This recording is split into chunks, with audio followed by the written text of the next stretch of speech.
In 1993, Yamaha built a motorcycle that looked like it came from another planet. No front forks, a single-sided swing arm at the front, hub center steering. While Suzuki played it safe, Yamaha launched the GTS1000 and shocked the industry. It came loaded with technology years ahead of its time. Fuel injection, ABS, a rigid chassis that promised unmatched stability at high speed. This was Yamaha's message to the world: evolve or be left behind. But if the GTS1000 was so advanced, why did it vanish almost instantly?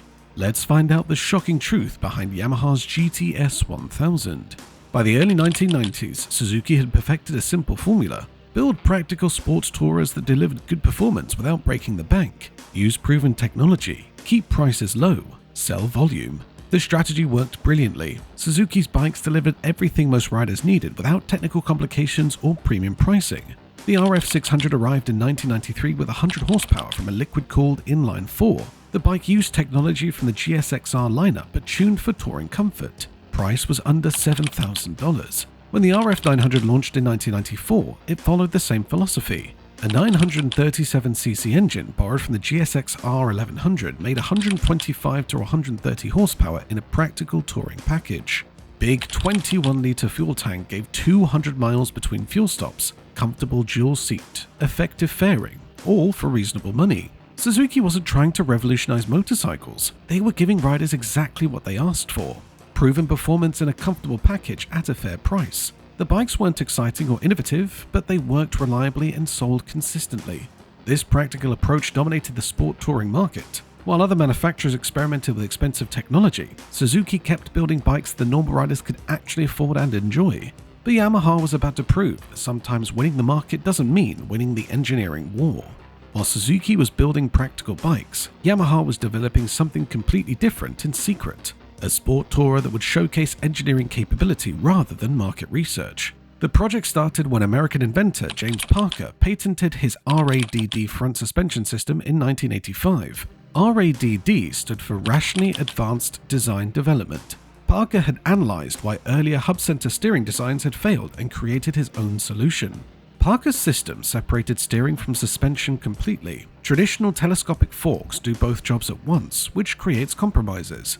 Under heavy braking, the forks compress and change the bike's geometry. This is called brake dive. It affects handling, stability, and rider confidence. The RADD system eliminated that problem entirely. Control arms connected to a kingpin on one side of the wheel. The wheel bolted to a stubby axle that rotated in bearings at the bottom of the kingpin. Ball joints allowed the kingpin to pivot left and right for steering and up and down for suspension travel. A single shock absorber handled suspension duties. A steering box connected the handles to the kingpin for steering input. The entire assembly mounted to Yamaha's unique Omega chassis, named for the Greek letter Omega because the visible aluminum frame plates looked like the symbol. Yamaha licensed Parker's patents in 1990 and spent 2 years adapting the design for production. They weren't just copying the concept, they were engineering it for mass production, reliability, and integration with a complete motorcycle. This wasn't a styling exercise or marketing gimmick. Yamaha was building the most technically advanced sport tourer ever attempted by a Japanese manufacturer. When Yamaha revealed the GTS1000 specifications, the engineering gap between their approach and Suzuki's became obvious. The engine came from the FZR1000 sports bike. Yamaha detuned it with milder camshafts and fitted completely new electronic fuel injection. The 1002cc inline-4 made 100 horsepower at 6,500 RPM and 78 pounds-per-feet of torque. A catalytic converter cleaned the exhaust. Electronic fuel injection was rare on motorcycles in 1993. Most bikes still used carburetors because they were cheaper and simpler, but fuel injection offered better throttle response, cleaner emissions, and consistent performance in all conditions. Every GTS1000 sold in North America came with anti-lock braking systems. ABS was even rarer than fuel injection in 1993. The system prevented wheel lockup under panic braking. A 12.6-inch ventilated front disc worked with a 6-piston caliper. An 11.1-inch rear disc used a twin-piston caliper. The Omega chassis represented advanced thinking. 2 C-shaped aluminum plates formed the main structure. The engine bolted between them as a stressed member, meaning the engine helped support the chassis. Steel subframes attached to the aluminum plates for mounting the fairing, instruments, seat, and bodywork. The fuel tank sat high behind the engine, holding 5.3 gallons. Optional hard luggage from Chrysler turned the GTS into a serious touring machine. The entire package weighed 606 pounds wet. Suzuki had nothing remotely comparable in development. Their RF series used carburetors, conventional forks, standard brakes, and steel frames. The technology gap wasn't close. Yamaha had built a motorcycle from the future while Suzuki was still refining the present. The engineering theory behind the GTS1000 was brilliant, but the real question was whether it actually worked better than conventional forks in real-world riding. According to magazine testing and long-term owner reports, the RADD suspension delivered exactly what it promised. Zero brake dive under heavy braking. The front end stayed composed and stable no matter how hard you squeezed the lever. You could apply maximum braking force while leaned over in a corner without the geometry changing or the bike standing up. Traditional forks change the bike's geometry when they compress under braking. The front end dives, the steering quickens, and the bike wants to stand up. Riders compensate for this automatically, but it limits how much braking force you can apply while cornered without running wide or losing control. The GTS eliminated that limitation completely. The suspension compressed vertically without affecting steering geometry. This meant you could brake later into corners and carry more speed through them with complete confidence. At triple-digit speeds, the bike felt incredibly stable and planted. The ride quality was noticeably smooth and compliant. Because the RADD system pivoted on ball joints rather than sliding on telescopic forks, there was less friction in the suspension action. This made the front end more sensitive to small bumps and irregularities in the road surface. The bike absorbed road imperfections that would cause conventional forks to judder or skip. Steering precision was exceptional. The reduced unsprung weight at the front meant less mass to steer, which theoretically should make the bike more responsive. The direct connection between the handlebars and the kingpin through the steering box eliminated any mushiness or flex that conventional fork systems experience under hard use. However, the system wasn't perfect. Steering effort was quite high, especially at speed. Taking the bike through a series of 70-mile-per-hour switchbacks required considerable strength according to Cycle World's long-term test. The physical effort needed to change direction quickly was noticeably higher than conventional sport tourers. The bike didn't self-center out of corners like conventional motorcycles either. You had to actively steer it back to straight rather than just releasing pressure and letting it happen naturally. This felt unnatural to riders accustomed to how normal bikes behave. There was a significant learning curve too.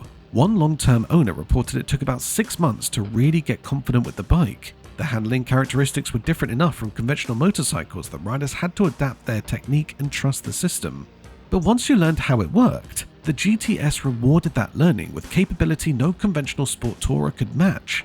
You could do things on the GTS that would unsettle or crash a bike with telescopic forks. The GTS1000 launched in 1993 at $12,999. By 1994, the price increased to $14,999. Those numbers created an immediate problem that no amount of engineering excellence could solve. In 1993, competitors cost dramatically less. The Honda CBR1000F was $7,699. The Kawasaki ZX11 was $8,799. The Suzuki Katana 1100 was $7,929. Even Yamaha's own aging FJ1200 was just $8,999. The GTS cost $5,000 to $7,000 more than established sport tourers that delivered similar or better performance. You could buy 2 RF600s for the price of one GTS1000. That math didn't work for most riders. The only bike priced comparably was the BMW K1100 RS at $14,676. But BMW had decades of reputation as a premium touring brand.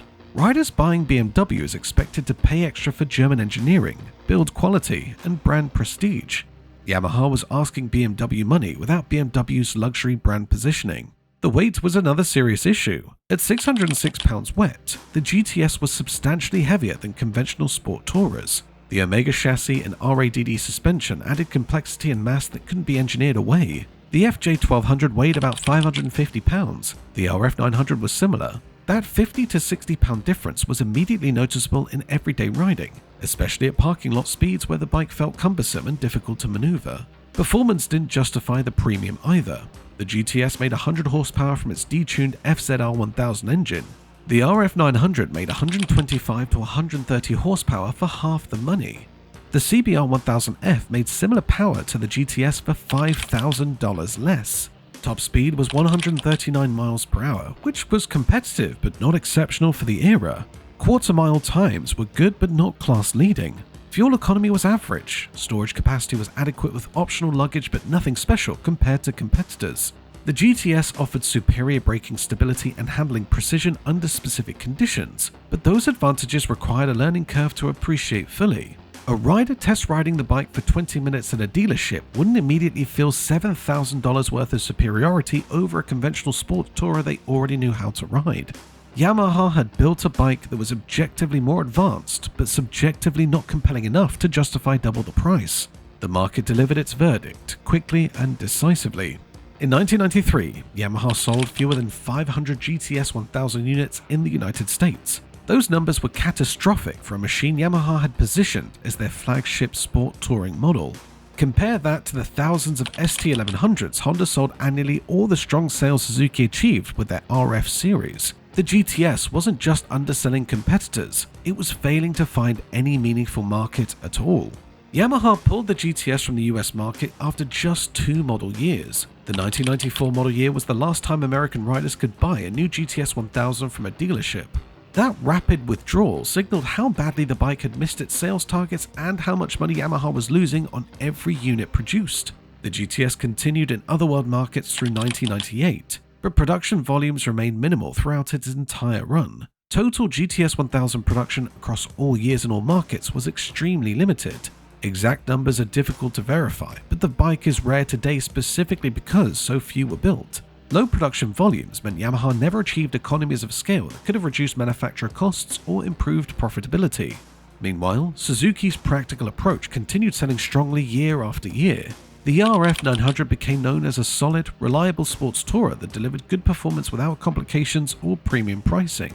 It wasn't exciting or innovative, but riders bought it consistently throughout its production run from 1994 to 1999. Dealerships loved it because customers actually wanted to buy it. The sales battle proved something was crucial about motorcycle buyers in the 1990s. Engineering superiority matters less than perceived value.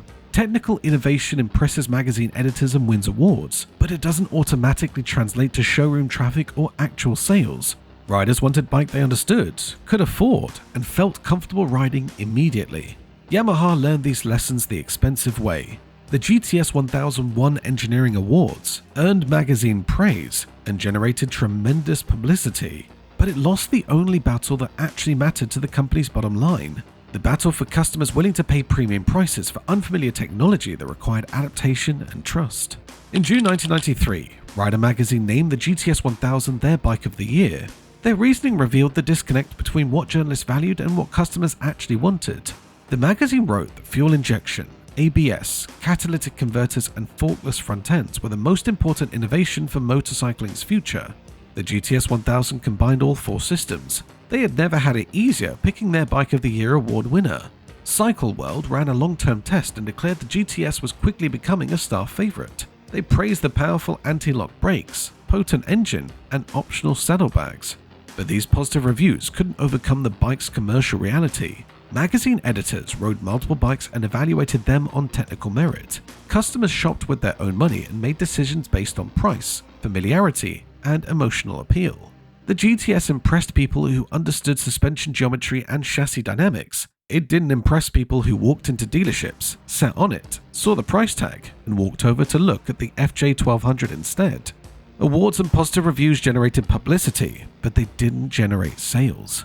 Here's what matters most about the GTS 1000 story. Yamaha lost the sales battle decisively, but they won something more important for their reputation. They proved they could build technology that competitors couldn't match. Suzuki had no response to the RADD suspension. They had no comparable fuel injection system. They had no ABS option. They had no advanced chassis design. Their RF series bikes used conventional technology refined to good standards, but there was nothing innovative about them. When Yamaha revealed the GTS 1000, Suzuki's practical approach suddenly looked conservative and unambitious. Suzuki was building bikes that were good enough. Yamaha was building bikes that pushed boundaries. This matters in brand positioning. Yamaha established themselves as the company willing to take engineering risks. That reputation influences how riders perceive the entire brand, not just one model. The GTS 1000 became a halo product, a flagship that demonstrated capability even though it didn't sell in volume. Car companies do this regularly with limited production supercars. The point isn't to make money on that specific model, the point is to prove engineering excellence that elevates the entire brand. Suzuki won more customers in 1993 and 1994, but Yamaha won respect from engineers, journalists, and performance-orientated riders who appreciated technical innovation. Long-term, the GTS1000 influenced how the industry thought about front suspension. It proved hub-center steering could work in production. It demonstrated that eliminating brake dive was possible without electronic aids. It showed that radical innovation could be manufactured reliably. Other manufacturers studied the GTS to understand what it got right and what it got wrong. Bimota's Tezzi used similar hub-center steering. BMW experimented with the concept. The technology didn't become standard, but the ambition influenced industry thinking. Yamaha proved that Japanese manufacturers could match or exceed European innovation. The GTS1000 failed commercially but succeeded as an engineering statement. That success created a legacy that outlasted the bike itself and influenced motorcycle development in unexpected ways. Modern sports tourers use electronic systems to solve the problems the GTS solved mechanically. Traction control prevents rear wheel spin under acceleration. Cornering ABS modulates brake pressure based on lean angle to prevent loss of grip. Semi-active suspension adjusts damping rates in real time based on riding conditions. Stability control systems manage chassis dynamics to maintain optimal geometry. These electronic aids work differently than the RADD suspension, but they're solving the same fundamental problems the GTS addressed. The bike proved that eliminating brake dive and maintaining constant geometry under braking was valuable enough that riders would pay for it. Modern manufacturers learned that lesson but applied it through electronics integrated into conventional fork designs rather than radical mechanical redesigns. Yamaha's willingness to risk commercial failure for technical innovation established a pattern the company continues today. Their cross-plane crankshaft R1 engine was unconventional and expensive to develop but delivered unique performance characteristics. Their chip-controlled throttle system was complex but improved rideability. Their unified braking system coordinated front and rear brakes for optimal stopping power.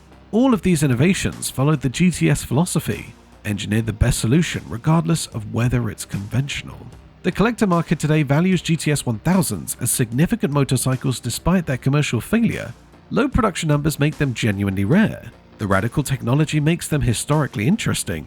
The Bike of the Year award gives them documented significance. Values have increased steadily as collectors recognize the bike's importance in motorcycle history.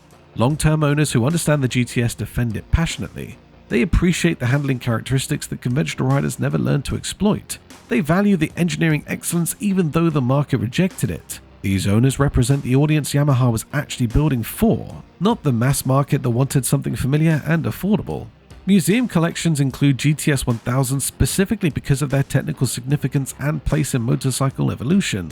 The Throttle Stop Museum in Wisconsin houses one in impeccable condition with only 4,800 miles. The curator called it a beautiful piece of engineering that was quirky and extreme, possibly a branding exercise that meant to inspire both the public and Yamaha's own engineering staff. That last point reveals something important about why Yamaha built the GTS. The bike might have been as much about internal corporate culture as external sales. Yamaha was asking their engineers and designers a fundamental question. Are we the company that plays it safe and follows trends? Or are we the company that pushes limits and leads innovation? The GTS answered that question decisively and established Yamaha's identity as a technical leader willing to take risks. Put a 1993 Yamaha GTS 1000 next to a 1994 Suzuki RF 900 and the philosophy gap becomes obvious. The Suzuki uses a steel frame, conventional forks, carburetors, standard brakes, and chain drive. Every component is proven technology. Nothing is radical or innovative. Everything is familiar. The bike costs $7,000 to $8,000 and delivers 125 to 130 horsepower. It works well immediately. The Yamaha uses an aluminum Omega chassis, hub center steering, fuel injection, ABS, and a stressed member engine. Every component represents advanced thinking.